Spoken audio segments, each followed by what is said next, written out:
আমরা ঐতিহাসিক মহীশূর ফোর্টে প্রবেশ করছি। ফোর্টটি শের-ই-মহীশূর টিপু সুলতানের তৈরি। প্রবেশপথের বাঁদিকেই যে বিল্ডিংটি আছে সেখানে প্রবেশ নিষেধ। চারিদিকে একবার ঘুরিয়ে দেখাচ্ছি। মহীশূর জেল নামে প্রসিদ্ধ। চতুর্থ ইন্দ্র-মহীশূর যুদ্ধ হয়েছিল 1799 সালে শের-ই-টিপু সুলতানের সঙ্গে ব্রিটিশ ইস্ট ইন্ডিয়া কোম্পানির। স্থানটি ছিল সেরিঙ্গাপাত্তানাম, বর্তমানে শ্রীরঙ্গপত্তনম। গেটের উল্টো দিকে সেই আমলের দুটি কামান দেখা যাচ্ছে। কিছুটা ঢোকার পর জেলের প্রশাসনিক ভবন দেখা যাচ্ছে। ডান দিকে আছে মসজিদ আর বাঁ দিকে আছে মন্দির। আমরা আস্তে আস্তে এগোচ্ছি। ডান দিকে জেলের কুঠরিগুলো দেখা যাচ্ছে।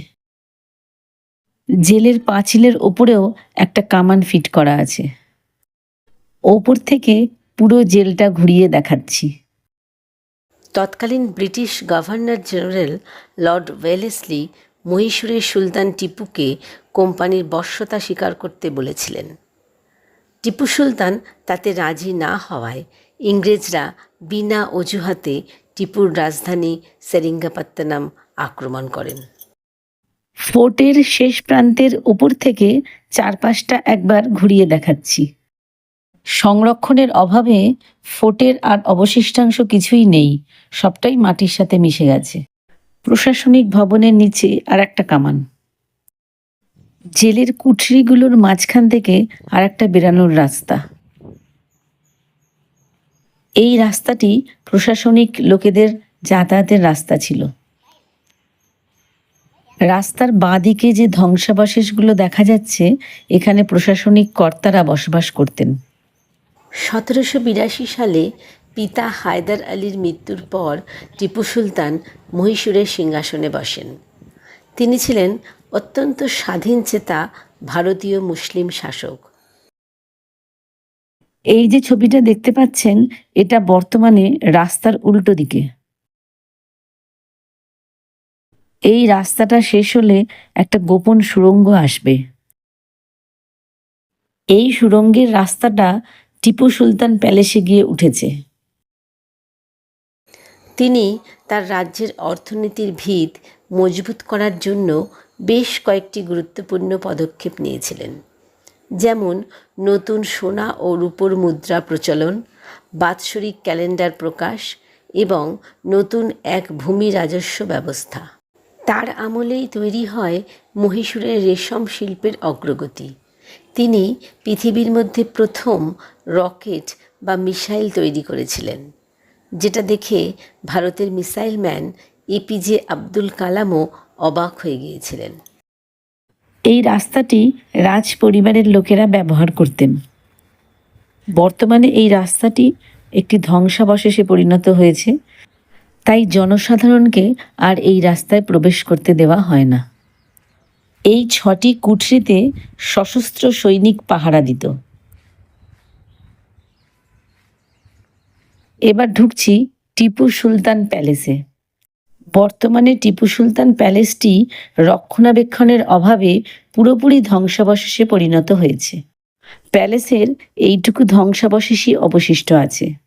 টিপু সুলতানের মতো দৃঢ়চেতা ইংরেজ বিরোধীর বাসস্থান অবহেলায় পুরো নষ্ট হয়ে গেছে। বাকি বিশাল অংশ সরকারি অবহেলায় দখল হয়ে গেছে। এটা ছিল তার রাজ্যের নকশা।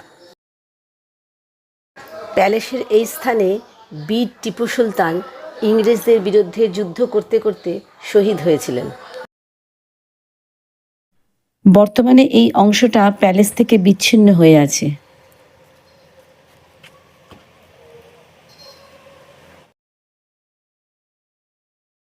প্যালেসের পিছনে রয়েছে টিপু সুলতান মসজিদ। এখানে সুলতান ও তার পরিবারের লোকেরা নামাজ পড়তেন। এখন এই মসজিদটি জনসাধারণের জন্য খুলে দেওয়া হয়েছে। এটা হলো উজুখানা, অর্থাৎ নামাজ পড়ার আগে হাত পা ইত্যাদি ধুয়ে পবিত্র হওয়া।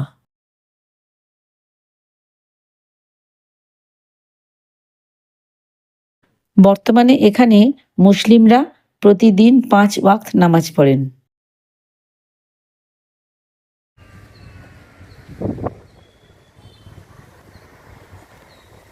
এবার আমরা টিপু সুলতানের সমাধিস্থলে প্রবেশ করছি।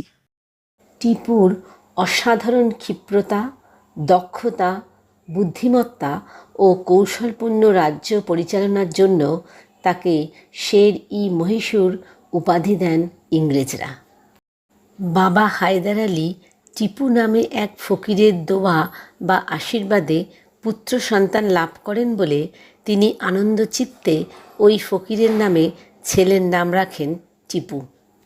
সেই সময় ভারতের প্রায় সমস্ত রাজ্য ইংরেজদের অধীনে চলে গিয়েছিল। সেই যুদ্ধে টিপু সুলতান অত্যন্ত বলিষ্ঠতার সঙ্গে যুদ্ধে অবতীর্ণ হয়েছিলেন। টিপুর সেনাবাহিনীও বীরত্বের সঙ্গে লড়াই করেছিল। টিপু সুলতানের এক সেনাপতি মীর সাদিক বিশ্বাসঘাতকতা করে ইংরেজদের সঙ্গে হাত মেলায়। সেই যুদ্ধে টিপু সুলতান পরাজিত ও নিহত হন। পরে ইংরেজরা তার পরিবারের সমস্ত সদস্যদের ভেলোর জেলে বন্দি করে রাখে। ভারত পুরোপুরি ইংরেজদের দখলে চলে যায়। ভিতর থেকে একবার চারপাশটা ঘুরিয়ে দেখাচ্ছি। ভিতরে একটা মনোমুগ্ধকর প্রাকৃতিক পরিবেশ বিরাজ করছে। এই মাঠেও বেশ কিছু সমাধিক্ষেত্র দেখা যাচ্ছে। টিপু সুলতানের সমাধিক্ষেত্রের চারপাশে ওনার পরিবারের লোকেদের সমাধিক্ষেত্রও দেখা যাচ্ছে।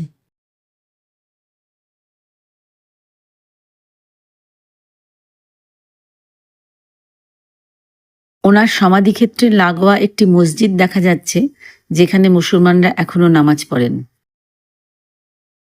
এবার ঢুকলাম টিপু সুলতানের মূল সমাধিক্ষেত্রে। এখানে 3টি পরপর সমাধি দেখা যাচ্ছে।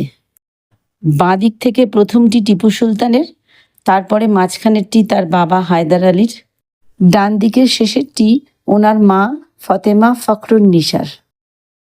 এই হলো ভারতীয় বীর প্রবল ইংরেজ বিরোধী টিপু সুলতানের সাম্রাজ্যের বর্তমান অবস্থা।